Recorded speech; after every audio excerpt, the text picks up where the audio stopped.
ಓಂ ಶ್ರೀ ಗುರುಭ್ಯೋ ನಮಃ. ಫ್ರೆಂಡ್ಸ್, ಎಲ್ಲರಿಗೂ ನಮಸ್ಕಾರ. ಪ್ರೀತಿಯ ತುಲಾರಾಶಿಯವರೇ,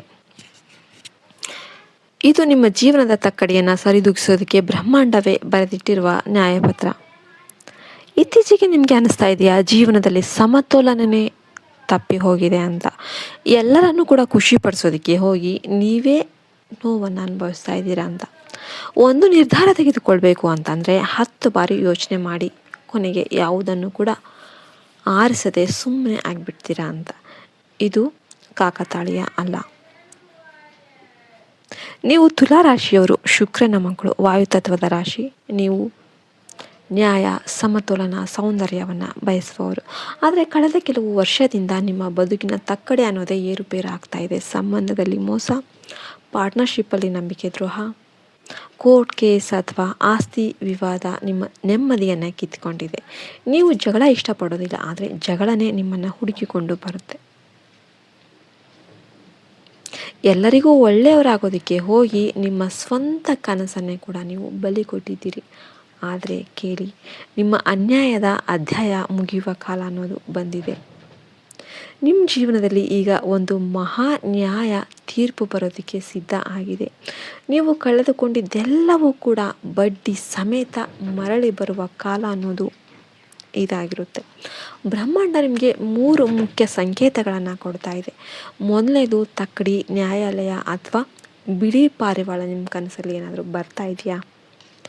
ಭಯ ಬೇಡ, ಇದು ನಿಮ್ಮ ಜೀವನದಲ್ಲಿ ನ್ಯಾಯ ಸ್ಥಾಪನೆಯಾಗುವ ಸೂಚನೆಯಾಗಿರುತ್ತೆ. ಎರಡನೇದು ಹಳೆ ಫ್ರೆಂಡ್ಸ್, ಹಳೆಯ ಪ್ರೇಮಿ ಅಥವಾ ಹಳೆ ಬಿಸ್ನೆಸ್ ಪಾರ್ಟ್ನರ್ ಇದ್ದಕ್ಕಿದ್ದಂತೆ ನಿಮಗೆ ಸಂಪರ್ಕಕ್ಕೆ ಏನಾದರೂ ಬರ್ತಾ ಇದ್ದಾರಾ? ಇದು ನಿಮ್ಮ ಕರ್ಮದ ಲೆಕ್ಕಾಚಾರ ಮುಗಿದು ಹೊಸ ಒಪ್ಪಂದ ಅನ್ನೋದು ಶುರುವಾಗುವ ಸಮಯ ಆಗಿರುತ್ತೆ. ಮೂರನೇದು ಕಲೆ, ಸಂಗೀತ, ಸೌಂದರ್ಯ ಅಥವಾ ಬಿಳಿ ಮತ್ತು ಗುಲಾಬಿ ಬಣ್ಣದ ಕಡೆ ನಿಮ್ಮ ಮನಸ್ಸು ಅನ್ನೋದು ವಾಲ್ತಾ ಇದೆಯಾ? ಇದು ಶುಕ್ರ ಗ್ರಹ ನಿಮ್ಮ ಮೇಲೆ ಸಂಪೂರ್ಣ ಕೃಪೆ ತೋರೋದಕ್ಕೆ ಸಿದ್ಧ ಆಗಿದ್ದಾರೆ ಅಂತಲೇ ಅರ್ಥ. ತುಲಾರಾಶಿಯವರೇ, ನಿಮ್ಮ ದೊಡ್ಡ ಗುಣ ಅದೇ, ದೊಡ್ಡ ಶಾಪವೂ ಕೂಡ ಅದೇ. ನೀವು ಎಲ್ಲರನ್ನೂ ಕೂಡ ಸಮಾನರಾಗಿ ನೋಡ್ತೀರಿ. ಆದರೆ ಜನ ಮಾತ್ರ ನಿಮ್ಮ ಒಳ್ಳೆಯತನವನ್ನು ದುರುಪಯೋಗ ಮಾಡ್ಕೊತಾರೆ. ನೀವು ನಿರ್ಧಾರ ತೆಗೆದುಕೊಳ್ಳೋದಕ್ಕೆ ತಡ ಮಾಡ್ತೀರಿ, ಯಾಕೆಂದರೆ ಯಾರಿಗೂ ನೋವು ಆಗಬಾರ್ದು. ಹಾಗಂತ ನೀವು ಈಗ ನಿಮ್ಮ ಸುತ್ತಲೂ ಇರುವ ರೀತಿಯ ಶಕ್ತಿಗಳು ಕೆಲಸ ಮಾಡುತ್ತೆ. ಒಂದು ನಿಮ್ಮ ಸೌಜನ್ಯವನ್ನು, ನಿಮ್ಮ ನ್ಯಾಯಪರತೆಯನ್ನು ನಿಜವಾಗಿಯೂ ಕೂಡ ಗೌರವಿಸುವವರು. ಆದರೆ ನೀವು ನಿಮ್ಮ ಸಂಕೋಚದಿಂದ ಅವರನ್ನು ಹತ್ತಿರ ಸೇರಿಸ್ಕೊಳ್ತಾ ಇಲ್ಲ. ಎರಡನೆಯದು, ನಿಮ್ಮ ಮುಂದೆ ಸಿಹಿ ಸಿಹಿ ಮಾತನಾಡಿ ನಿಮ್ಮ ಸಹಿಯನ್ನು, ನಿಮ್ಮ ಒಪ್ಪಿಗೆಯನ್ನು ತಮ್ಮ ಲಾಭಕ್ಕೆ ಬಳಸ್ಕೊಳ್ತಾರೆ. ವ್ಯಾಪಾರದಲ್ಲಿ, ಪ್ರೇಮದಲ್ಲಿ, ಕುಟುಂಬದಲ್ಲಿ ನಿಮ್ಮನ್ನು 2 ದೋಣಿಯ ಪಯಣ ನಿಮಗೆ ಮಾಡಿಸ್ತಾ ಇದ್ದಾರೆ. ಮುಂದಿನ ಅಮಾವಾಸ್ಯೆಯಿಂದ ಹುಣ್ಣಿಮೆಯ ನಡುವೆ ಒಂದು ದೊಡ್ಡ ಘಟನೆ ಅನ್ನೋದು ನಡೆಯುತ್ತೆ. ಒಂದು ಒಪ್ಪಂದ, ಒಂದು ಸಹಿ ಅಥವಾ ಒಂದು ಮಾತು ನಿಮ್ಮ ಜೀವನದ ದಿಕ್ಕನ್ನೇ ಬದಲಾಯಿಸುತ್ತೆ. ಕೋರ್ಟ್ ಕೇಸ್ ಇದ್ದರೆ ತೀರ್ಪು ನಿಮ್ಮ ಪರವಾಗಿ ಬರುತ್ತೆ. ಪಾರ್ಟ್ನರ್ಶಿಪ್ಪಲ್ಲಿ ಮೋಸ ಆಗಿದ್ರೆ ಸತ್ಯ ಅನ್ನೋದು ಹೊರ ಬರುತ್ತೆ. ಪ್ರೇಮದಲ್ಲಿ ದ್ವಂದ್ವ ಇದ್ದರೆ ಯಾರು ನಿಮ್ಮ ನಿಜವಾದ ಜೋಡಿ ಅಂತ ನಿಮಗೆ ಸ್ಪಷ್ಟವಾಗುತ್ತೆ. ಆ ದಿನ ನೀವು ಒಂದು ಕಠಿಣ ನಿರ್ಧಾರವನ್ನು ತೆಗೆದುಕೊಳ್ಬೇಕು.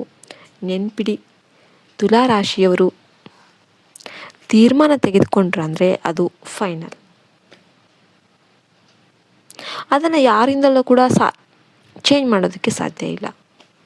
ಈ ಬಾರಿ ನಿಮ್ಮ ಮನಸ್ಸಿನ ಮಾತು ಕೇಳಿ, ಜನರ ಮಾತು ಅಲ್ಲ.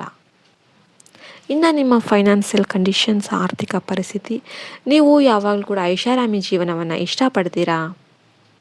ಸುಂದರ ಮನೆ ಬೇಕು, ಒಳ್ಳೆ ಬಟ್ಟೆ ಬೇಕು, ಬ್ರಾಂಡೆಡ್ ಬಟ್ಟೆ ಬೇಕು, ಕಲೆ, ಸುಗಂಧ ದ್ರವ್ಯ, ಇವುಗಳ ಮೇಲೆ ನಿಮಗೆ ತುಂಬಾ ವ್ಯಾಮೋಹ.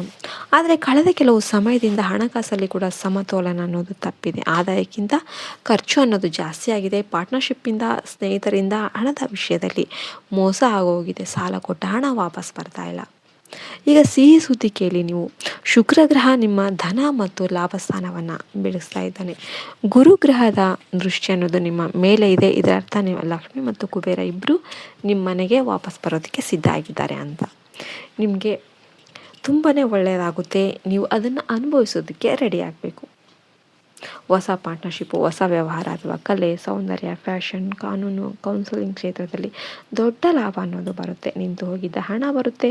ವಿದೇಶದಿಂದ ಅಥವಾ ಹೆಣ್ಣು ಮಕ್ಕಳ ಕಡೆಯಿಂದ ಧನ ಲಾಭ ಆಗುವ ಯೋಗ ಕೂಡ ಇರುತ್ತೆ. ತುಲಾರಾಶಿಯವರೇ, ನಿಮಗೆಲ್ಲರಿಗೂ ವಿಡಿಯೋ ಇಷ್ಟ ಆಯ್ತು ಅಂದರೆ ಲೈಕ್ ಮಾಡಿ, ಶೇರ್ ಮಾಡಿ, ಸಬ್ಸ್ಕ್ರೈಬ್ ಮಾಡಿ. ಧನ್ಯವಾದಗಳು. ಜೈ ಹಿಂದ್, ಜೈ ಭಾರತ್ ಮಾತೆ. ಹರಿ ಓಂ ತತ್ಸತ್. ಸರ್ವೇ ಜನ ಸುಖಿನೋ ಭವಂತು.